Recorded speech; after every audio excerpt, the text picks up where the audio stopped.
Chris, I am thrilled to have you on the Untangled Faith podcast. My listeners, if they do not know who you are going to be really happy Oh, to I hope meet so. you. I hope so. I met Chris, I met you at Podcast Movement in person for the first time, but I've known who you are for a little while because you're a little bit of a legend in the Christian What? Podcasters Association. You are. Like, well, I mean, there's a million podcasts out in the world, well, There. give or take. I'm sure there's this, that's not the specific number. But like you really like this is a real thing for you. Mhm. You take it very seriously. Yeah. And not like everybody has to take their podcast really seriously, but you consider yourself a journalist and you do a lot of research, a Yeah. lot of editing, a lot of work goes into the podcast that you put out. And your podcast is called Truth. That's right. Tell us a little bit about it. Truce is a history show that looks inside the Christian church to figure out how we got where we are, why everybody's so angry, and how we can do better. And it's a nonpartisan show. Last season was looking into this kind of gigantic question. It's just like, how did fundamentalism get started? And then Yeah. next season, season 6, will God willing be about how did so many evangelicals get tied to the Republican Party? Yeah. So it's very heavy. We get into a lot of things, but I try to make it light and easy so that really anybody can pick it up, and hopefully every side has something to think about. Yeah, so if you were going to tell me about your listener, are you telling me it doesn't this is not made for like the PhD person No, that is like deep in the end notes and right. like And I actually I get notes from people sometimes who get like a little cranky, like, why did you use this silly voice or do this silly thing? It's because I want it to be accessible to normal people. yeah, And if you went to seminary, great. The show may not be for you. It might, but it's really meant for the average person who's trying to figure out how did we get to where we are, and yeah. how can we talk about this in an environment that is not just people shouting at each other. Yeah. And I think that is so important right now. Some people really are resistant to these conversations because they've seen it turn into shouting. It makes them feel uncomfortable. Uh, they haven't seen it done well. And I think it's really hard to really take an honest look at things, especially if it's communities that we are a part of. It can be really hard Yeah. to be, you know, hold things with an open hand and be like, okay, all right, I love this thing. It has formed me. I have like been swimming in the waters of this.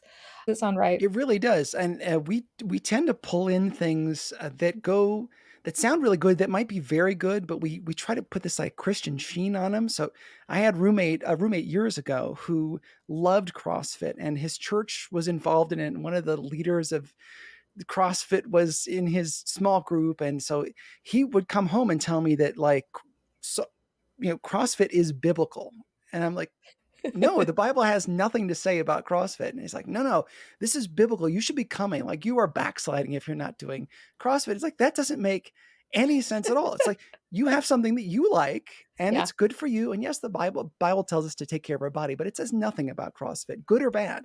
But yet, because he loved it so much and because it was part of his church, it became in his mind biblical, or be a Christian thing, Yeah. even though really the Bible has nothing to say about that. Christianity really doesn't have much to say about CrossFit at all. Yeah. But we do that with all sorts of things. That's just sort of a benign example, but we do that Although with lots of things. Chris, I can imagine the t-shirts that have been made I'm sure. that are a riff on CrossFit I that make it imagine. Yeah. about the reason why I wanted to have you on today is because I, first of all, wanted to have you on the podcast Praise God. I'm anyways. so excited. And I was like, oh, Chris says that he likes to talk about, and he has done a season or several episodes about pyramid schemes, multi-level marketing, and the church. And that Yeah. is super fascinating to me. And so it is an excuse to bring you on the podcast to talk about this. Some of my listeners may have listened to the Tooth podcast called The Dream. I don't know if you listened to that. I do. It was really well done. I just listened to episode after episode after episode. It was so fascinating to me. So let's get into like what does this have to do with church? And like what have you Sure. learned as you did your deep dive into this? Yeah. Well, so I guess we can start with what does this have to do with the church is a good thing because Yeah, I think about 1 in 5 people in the United States are involved in an MLM or 1 in 5 families.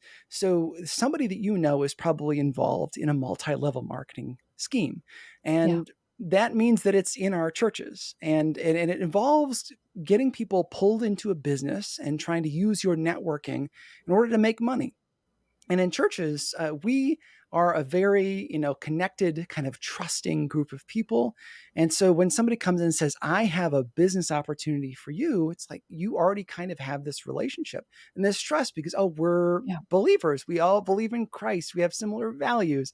But unfortunately, like 99.9% of the people, according to the FTC, who get involved in a multi level marketing scheme will lose money. So yeah, that's an obscene number. It's so yeah, close to 100% that it's yeah, unbelievable. You'd have better odds if you went to Vegas and just played a color on the roulette wheel. You'd have yeah, around 50% chance of making some money. When you're starting to say that it's better to gamble, to go to Vegas with your money, yeah, it's not even a question of whether you should be involved in these things. mhm, But if that happens and your faith, kind of like the CrossFit thing, if your faith gets tied to this quote unquote business, which is basically going to cost you money, it can really damage your faith and your yeah, walk yeah, because you've put this weight into this thing and it gets tied into a lot of prosperity gospel stuff where if you are doing it right, if you are in favor with God, if you are working hard, if you are praying the right way, then of course you're going to succeed. When yeah, of course, no, 99.9% of the people will lose money. That's what the yeah. FTC says. So if Yeah. I am in direct sales or multi-level marketing and I'm listening to you, Chris, I'm like, you use the word scheme. Yes, You it must is a have an scheme. opinion. You have an opinion on this. So you're a journalist, but Yeah. you also have an opinion. So talk to me about why your choice to use the word scheme in talking about multi-level marketing. Well, listen, it does get sold as a business, right? And the idea Yeah. is that you, Amy, you can go out and start your own business and Yeah. Yeah. you've got kids. You don't want to be dealing with a job, go to, punch in, punch out. You don't want somebody telling you what to do with your day. You want to be able to set your own rules, right? That's Yeah. what's sold to you. And that is not what you're going to get. You are going to become a job gives you benefits. It gives you a guaranteed wage. It takes money out of your check every time you get paid for taxes and those Yeah. kinds of things. And it has a certain structure to you. That is Yeah. not what you get with a multi-level marketing scheme. They set you up as an independent contractor. So it is your quote unquote business. So none of the liability is on them whatsoever. Yeah. In normal business where you're an employee, they take on risk when they hire you, and there's a whole bunch of paperwork they do. When you are part of an MLM, you are quote unquote starting your own business, and it's just you. It is Yeah. not a business Yeah. because Yeah. you, who are supposed to be this entrepreneur, are not an entrepreneur. You are a product. Yeah. You are what is being sold. It's not makeup or essential oils. You are the customer. You are the schmo who's being taken advantage of because again, over 99%, I'm going to keep saying it, over 99% Yeah. of people who sign up will lose money. Yeah. And so we can talk about how they make their money off of somebody who is, supposed to be starting a business. But it doesn't matter whether or not you make sales. What Yeah. matters is that you get involved and you pay the money. That Yeah. is not a job. That is not a business. It is you being taken advantage of. And that's why it's a scheme. Yeah. Thank you for clarifying that. And Sure. I have to say, I'm with you. I'm with you on it. I have seen, and one thing that I wanted to ask you about is that there are a lot of these that market themselves, particularly to people of faith, Mhm. marketed towards Christian women. And so tell me what that looks like and what you've seen. Oh, absolutely. Well, I mean, we as Christians are a great target. Actually, any religious person, Mormons especially. Yeah. That's why, well, there are a number of reasons why a number of MLMs are housed or started in have their corporate offices in Utah Yeah. because they're targeting Mormons. And if you drive through Salt Lake City, you can see a lot of them, or Idaho Falls, Idaho. And we know people. That's the main advantage of going after religious people because every week, or maybe multiple times a week, we're surrounded by people who trust us, who know Yeah. us. And so getting into that is wonderful because a secular person may know people at work, they might know people who are friends, or maybe they're part of a class or a bowling league or something, but they don't probably have the same number of network connections that we do. As for like a Christian, you're around perhaps hundreds or even thousands of people who trust you, who may Yeah. know you because you are, you're an elder, or you're the pastor, or you teach Sunday school or something like that. And so they take up advantage of those connections. And it it's hard to say it's hard to just straight up condemn the people who run these things Yeah. because a lot of it again comes from sort of health and wealth gospel Yeah. mindsets that they might have gone in believing, hey, look, I'm at the top of this organization and I made X number of millions of dollars starting my Christian uh, pyramid scheme. Oh, excuse Yeah. me, I'm not supposed to use that word. Yeah. Yeah. MLM. Yes.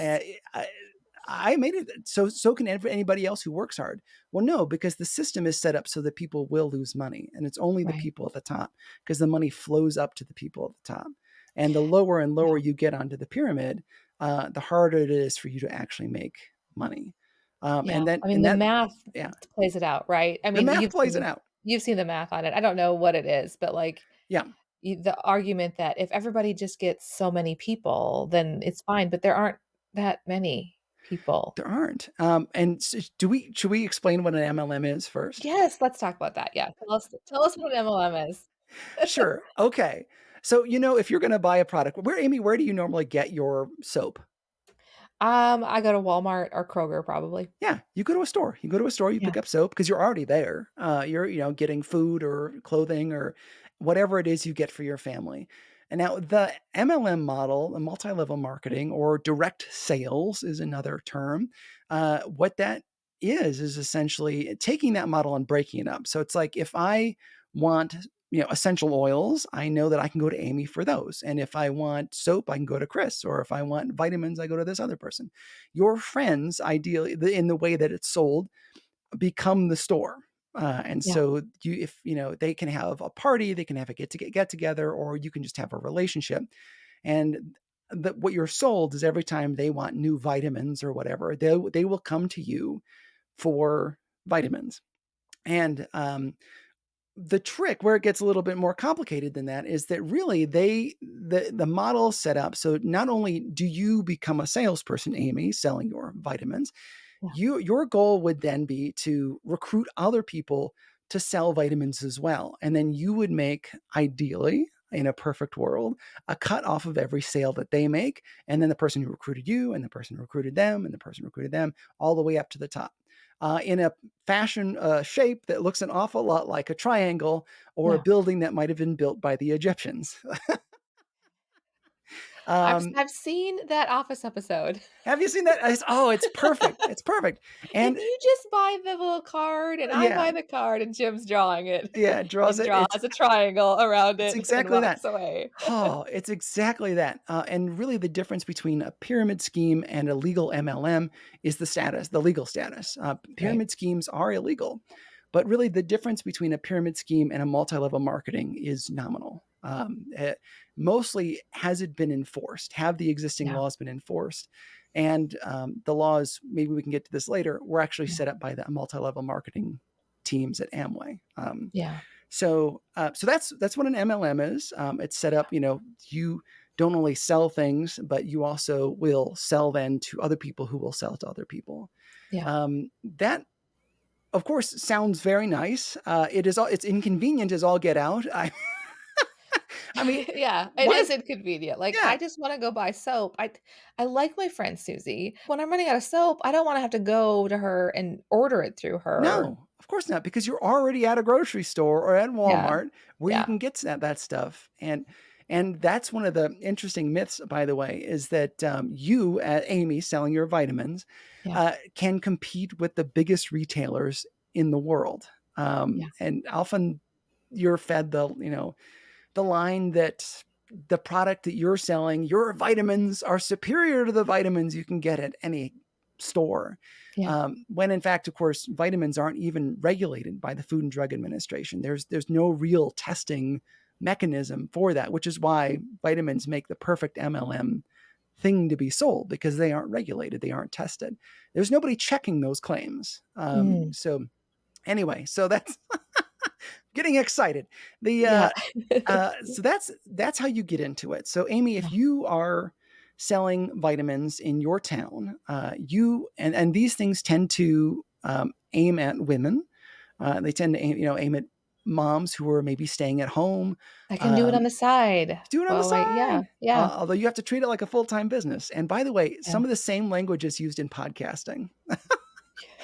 I don't know if you've noticed, they Yep. carry the same stuff over to podcasting, Yeah, where yeah. you can make a fortune in podcasting if you just follow these simple rules. And Let's talk about that.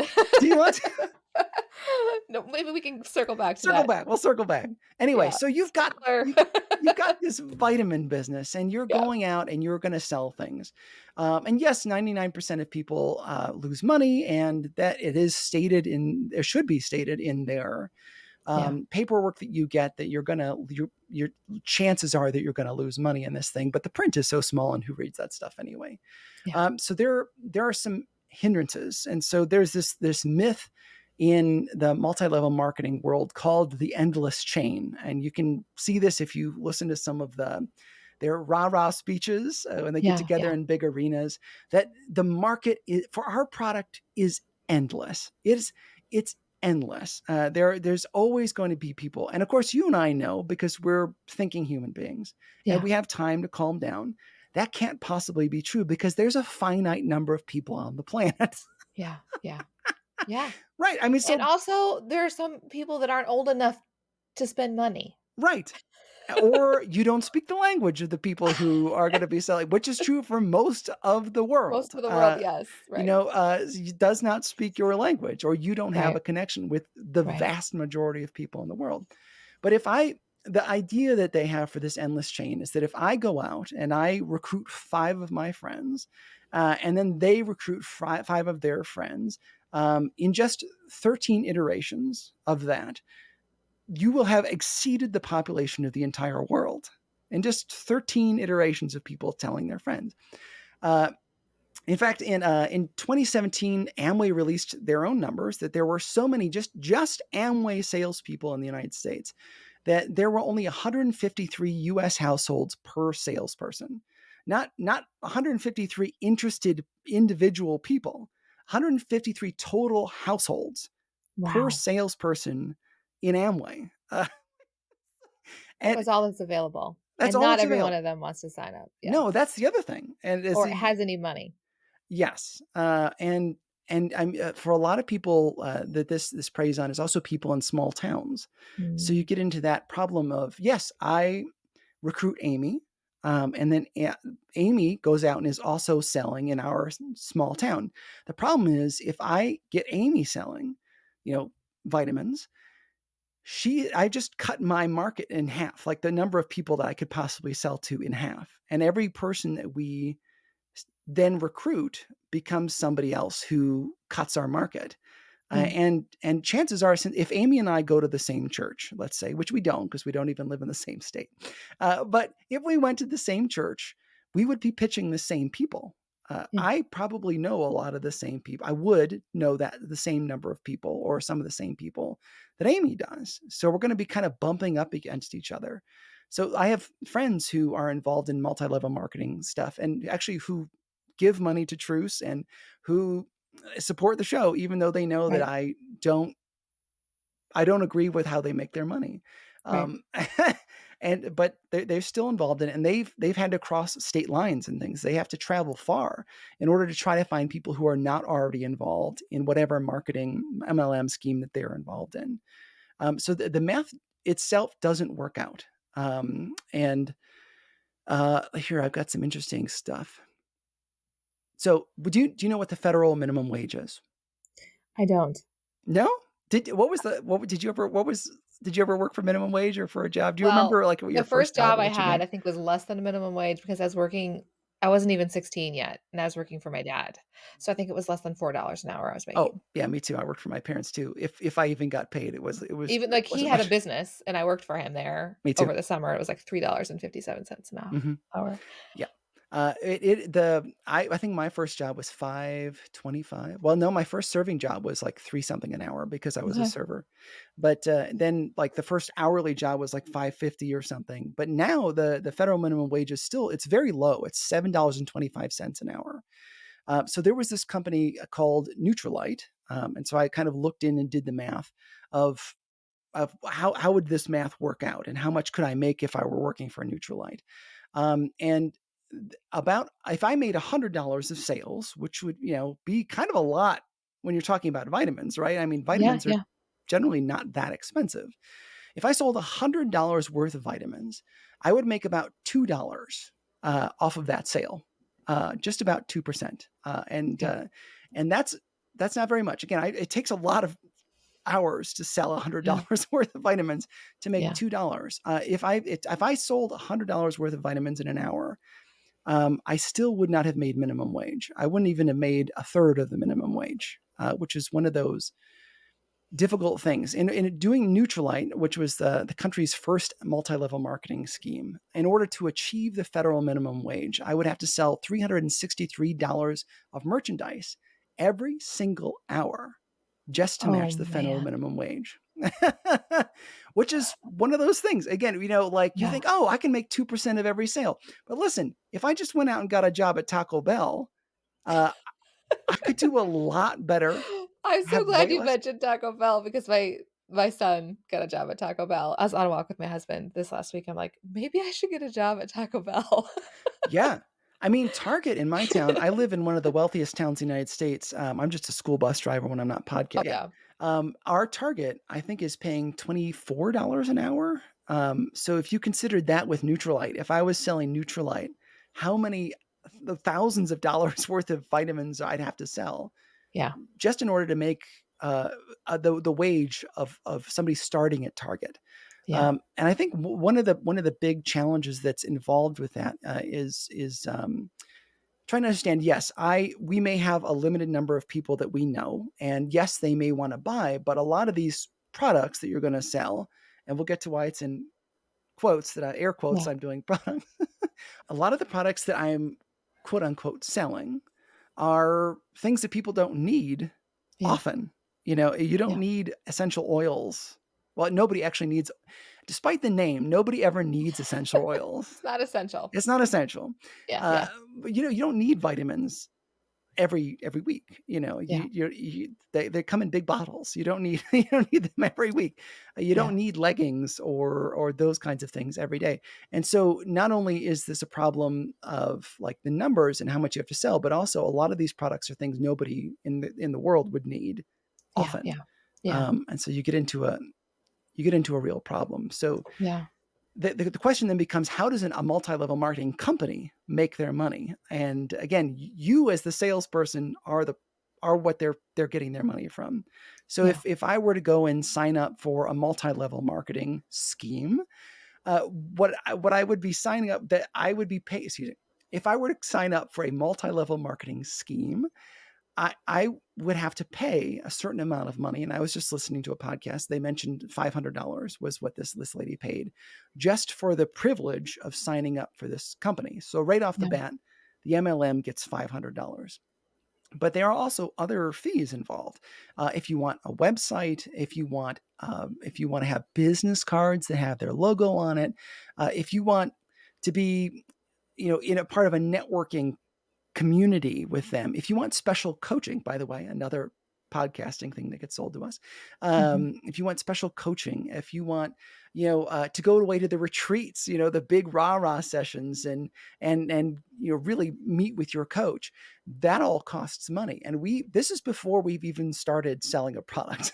yeah, yeah, yeah, But if you have products, if this company even has a product, because it's not necessary that they do, it could be that they're selling you coaching or trainings of some kind, positive thinking, those kinds of deals. That could be what they're selling.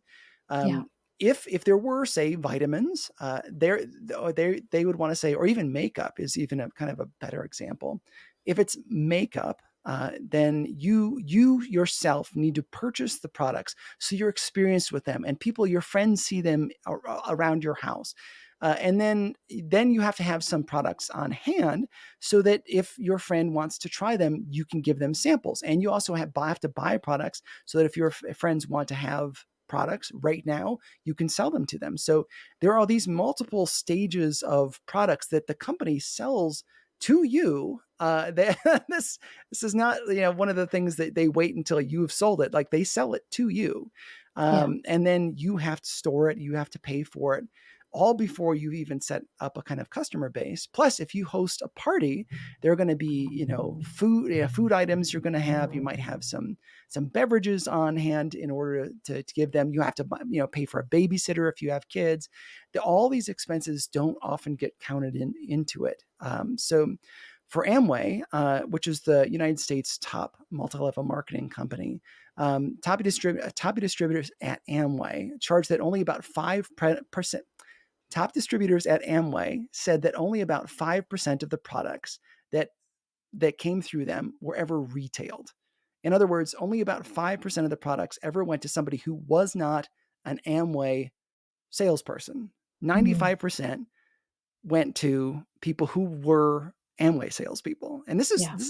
and Amway itself claimed that the number was closer to 18%. Okay. But that's still an obscene amount of people, of products that are going to the people who are selling supposedly Amway. Yeah. Yeah. Only 18%, according to Amway, are going to people outside of the scheme themselves, which is very, very telling. The products are being bought by people who think that they have started their independent business. And that is how 99% of people, over 99% of people, Yeah. lose money. Yeah, and there are some laws, there's Yeah, some regulations, I would say, involved in disclosures right, from companies. N Now, I think part of the problem is that when somebody's interested in starting something, they're not super interested in digging real deep, and right. they don't make it super easy No, who reads fine print? necessarily to find all that. I mean, and like you said, if the person that is recruiting you for this is somebody in your faith community, Right. you're gonna give them the benefit of the doubt a lot of times, Yeah, and I think that is one reason why this conversation is important, is because it is there's so many people involved in it. It does overlap with our churches, and we do give we trust people, that we worship with, that are in our Bible studies with us, that are our, community group leaders, our elders, and we think, if they say it is a good deal, must be true. it must be true. Yeah. And so I wanna ask you about that. Like, tell me about, like, what do you feel like is the responsibility for a believer when they are involved in a direct sales company and they're trying to sell it to others? Um, how is there a way to do it ethically? Like, how is there, and if there is, how? Tell me your thoughts on that. I'd say there isn't. Okay, And I why? know that, yeah, there could be pushback on that.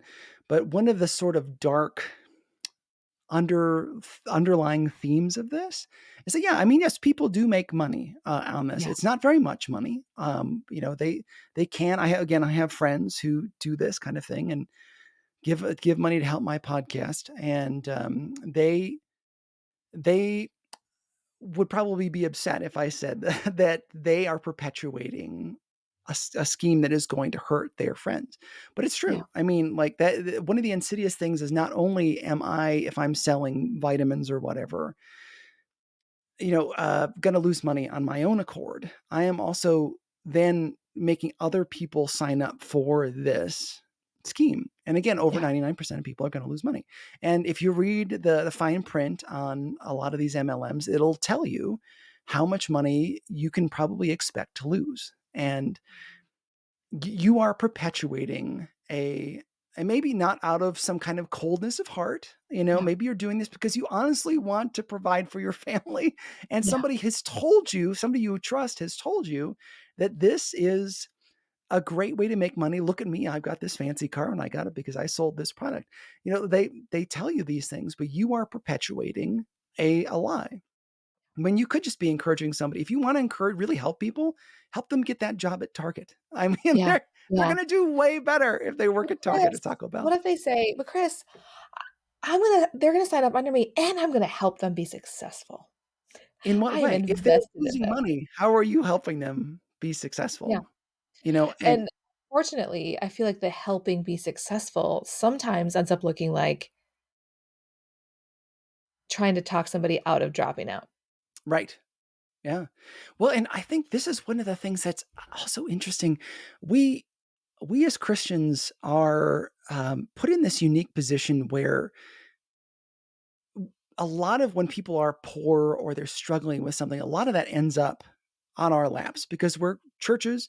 Between 2 and 3 people come into my local church here that my brother works at every day and are looking for some kind of financial help. And so we as Christians have been taught over years that, oh, what you need is this curriculum that can help you get in line with your finances. And some of that stuff's really good, right? It does help people get I in have some line with their opinions finances. I have some opinions about some of that financial Yeah, of curriculum. good for you. And I mean, some of it's bad, some of it's not good. But I mean, we are kind of left. We are the last resort for a lot of Yeah, people yeah. as Christians. Um, I mean, I was having dinner with some friends years ago, neither of whom believed in God. And they were like, we were in Los Angeles, like, oh, there's so many homeless people in Los Angeles. Why won't the churches do something about this? And I was like, you don't even believe in God. Why is it our responsibility? I don't understand how you made that. But we know, people know that it is, Yeah, and truly, it is our responsibility to help take care of poor yeah, people. But because we've been trained that, in that, that we should take care of people. And the way that you get out of poverty is bootstrap stuff, yeah. hard work, which we'll get into Work in hard enough, you next can do in it. season 2. Anybody can do this if you just work hard enough. I A think that lot is one of the hardest and most insidious messages. it is. And we'll Comes get from into next direct season of the sales, Truth podcast right? how we got it. And we don't think of that as we don't think we are ascribing to the prosperity gospel, but it's very prosperity gospel-y Yeah, to say to ignore the nuance right. of the different situations that people are in, like health situations, Mhm. physical situations, mental health situations, like how big your like what is your support structure? Like, do you have family that is available to help you or not? Do you live in a big town? Do you live in a small town? Like, and I think that's one of the reasons why it doesn't work to say anybody can succeed at Right. this direct sales thing. And I would also argue it's one of the biggest issues with the financial curriculums that our churches promote. Yeah. That if you do the steps, you will if you just do it right, Chris, Right. you'll end up If you just work hard enough. living like no one else, right? Right. And that also says if you're not succeeding, quote unquote, you must be doing it wrong. Yeah. It must be your fault. Right. It couldn't be It's that not the market ours. fell, the housing market fell, or you lost your job or you got injured or yeah. I mean, that's all prosperity gospel stuff. And but it's in there. The prosperity gospel is very much a part of it. And part of it is because yes, there are lazy people who take advantage of the system and who come to our churches, who come to Christians, and who make us feel guilty for not helping them or enabling them really in Yeah. their process. So we end up in this dichotomy where where it's I got rich because I did everything right, and you must be one of those poor people who didn't work hard, and Yeah. that's why you are the way you are. And yes, some people are that way because that's how they Yeah. got the way.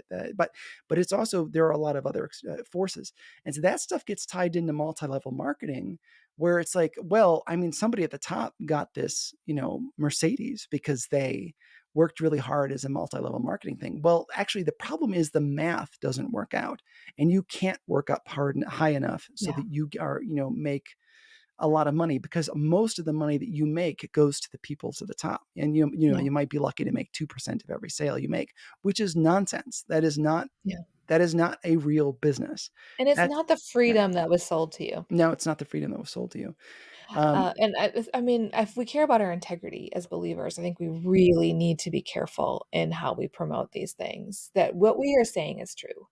It's Because true. if it isn't, why should people believe us about the gospel? Right. Amen. That's that's the main thing. I mean, because we have a legitimate we have the great news. You know, we have the good news of the gospel that Christ died for your sins, and that if you trust in him, you can be saved and forgiven of your sins. That is Yeah, a wonderful thing. But if we tie that to CrossFit or the gospel, or to, it's not the gospel, if we tie that to CrossFit or a multi-level marketing yeah, scheme, or our financial get rich quick booklet that we want to sell, we can do serious damage. yeah. By the way, same with politics. Yeah, yeah, when we If we, tie on those extra things yeah, and say, "This is also the God's way. right, God's way for money, God's way for voting." right. We better be darn sure it is. Most of the time, it's not, and a lot of it again comes from good motivations. Yeah, We want we want people to hear the gospel. We want, our kids to go to good schools, those kinds of things. We want, yeah, provide financial stability for people. But if we go about it the wrong way, it doesn't matter. We have hurt the witness. As I said at the end of last season, we are to be a people of the means and not the ends. So we're often here that the ends justify the means. We can do whatever it takes in order to achieve our specific goal. I think that really we as Christians, if you read the Bible for sure, you'll see we're going to be judged by the way that we do things.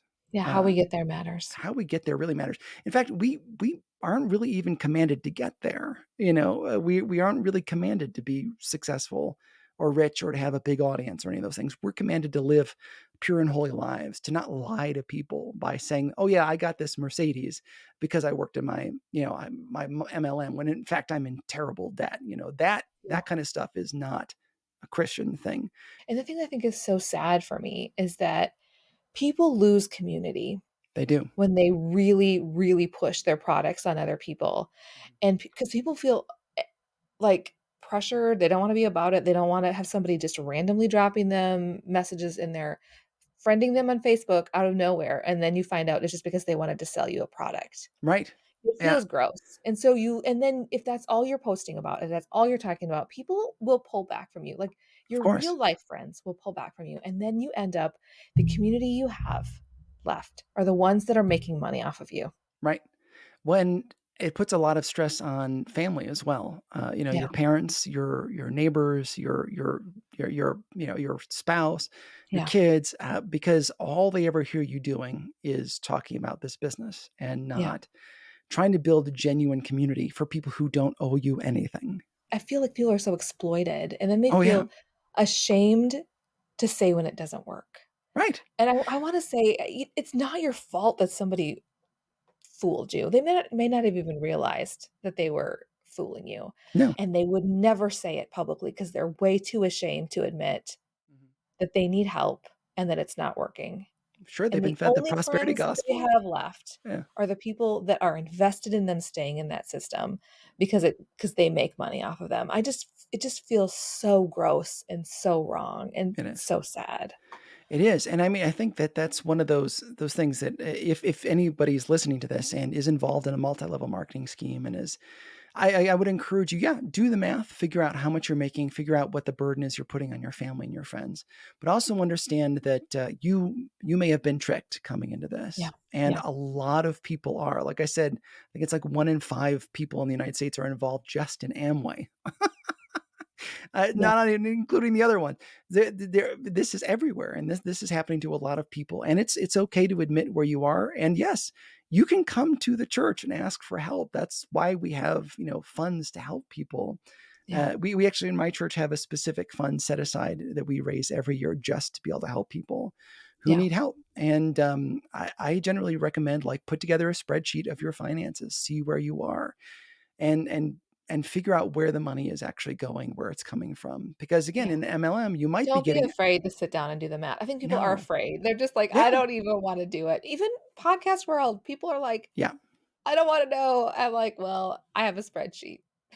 yeah, And it shows, like, operating expenses, and I know exactly how much in the red it is, Right. as opposed to, like, what I budgeted and what came in. Right. Like, and this is how much I need to put aside for taxes, and this much is, Yeah. like, I have to know Yeah. because you can't make good decisions if you just close your eyes to it. Like, No. maybe it's just a hobby for you and you're able to fund it based on another income that's coming into your family. Well, be honest about that then. That's fine. If this is if you love it and you're just like to pay for the opportunity to do it, great. But Just don't get anybody else involved. try not I wouldn't I would say that Yeah. if you're telling somebody else to do it. Like, "Oh, I pay to do this. Yeah, be I honest. pay for the opportunity to, like, to be a part of this." And, like, it feels weird to say, but, I mean, let's be honest, like, I pay to podcast most times. Yeah. The main thing I think, again, if you're involved in something like this Yeah, is to be honest with yourself. You can grieve. Grieving is a part of being a human being. But it's also going to take a good look in the mirror and say, what do I need to do so I'm no longer hurting my family and I'm no longer hurting anybody else? And accept what you where you are and understand that you can move forward, and yeah, that God is a forgiving God. If you've gotten people involved in something they shouldn't be involved in, God can forgive you for those things. yeah, That's the real power of the gospel. yeah, Not that it'll make you healthy and wealthy, but that there's forgiveness and yeah, there's a new beginning every day. So, yeah, don't let the shame get you. I think that's where we are, kind of politically in the world. That's where we are financially. Shame is what drives people yeah, and keeps us from doing what we really need to do. And yeah, be okay with a little grief and a little shame. It's not the end of the world. yeah. We all make bad financial decisions. We just don't tell everybody about them. That's right. That's a good episode. That's a good season. The bad financial decisions I made.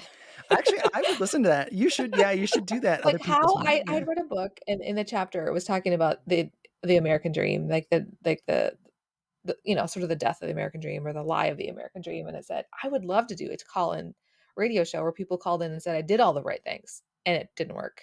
Right. You could. Wouldn't that be fascinating? It would be fascinating. I would listen to it, Yeah. because, again, we don't hear from the people who failed, Yeah. or who the system didn't work for, and again, it's Yeah. it's most of the people. It's most of Yeah. us have made As bad we decisions. wrap Yeah. this up, Chris, what words do you have to say for somebody that is concerned about a friend that's involved in this and they're Yeah. wondering if they're okay and if they actually really are like drowning and they can't ask for help because they're Yeah. so the sunk cost and all the things. I would say, first of all, pray. Pray that God would give you leadership because everybody's gonna be different, everybody to deal with. Second, don't give them any money for their business. They some people have to hit rock bottom. And this is something that I interviewed Robert Fitzpatrick from pyramidschemealert.org, and he recommended, like, you can't be an enabler because they will drag you down like a drowning person grabbing onto you who's flailing and drag you under. Um, I would also offer, like, again, it's powerful to be able to talk about your own finances with another adult because it's a Mm, taboo yeah. thing in the United States that we don't talk about how much money we make or our own financial struggles or the bad decisions we made, the investments. Uh, I think it's good to open up those doors and talk about how much money are you making after expenses, Yeah. and be open about your own finances because you can't expect somebody to open up about theirs if you don't open up about yours, and those struggles. So be honest about that stuff, and then I would offer to help them make a budget. I Mm, think mhm. this is one of the things my brother does all the time at the church. He helps people make budgets, and because they come in with all these needs financially, and they have no Yeah. idea where their money is going. And if you can see it, uh, Excel is a wonderful program, or even Google Docs has Well, dogs, free come on, yeah. spreadsheets. You can make a budget really fast, and it's just good to be able to see the cold hard numbers. And if you can help somebody do that, I think that's a really nice way to do it. And if you express, hey, as a friend, I want you to know I'm going to love you no matter what through this kind Yeah. of thing. I think that's wonderful. So yeah, just keep on praying, keep on loving people, and speak truth where truth needs to be spoken. Well, thank you. I appreciate you joining me on the show today, It's been an sharing honor. about I love the deep dive that you've done on this and the passion you have for this to share, to bring all the stuff. I can benefit from all the research you did. So, where can we find you? How can we learn more about all the things that you are diving deep into? Sure. Thank you very much again for having me on the show. You can hear the Truce podcast anywhere you get podcasts. And again, that's TRUCE, Truce. And you can also find it at trucepodcast.com. And if you do want to become a financial supporter, you can learn about it there, but no pressure. And no guarantee of financial No, success if I we can do pretty much so. say there will be nothing back for you. Yeah. But your gratitude. Yeah, accept my gratitude and, which by the way, that's a funny thing that we maybe we have to talk about this off the air, but, talk to me about that another time. We'll do that. Well, thank Yeah, you so much for joining us. thank you. Maybe we can do this again sometime. That'd be a lot of fun. All right. Well, thanks, Chris. God bless you. Thanks.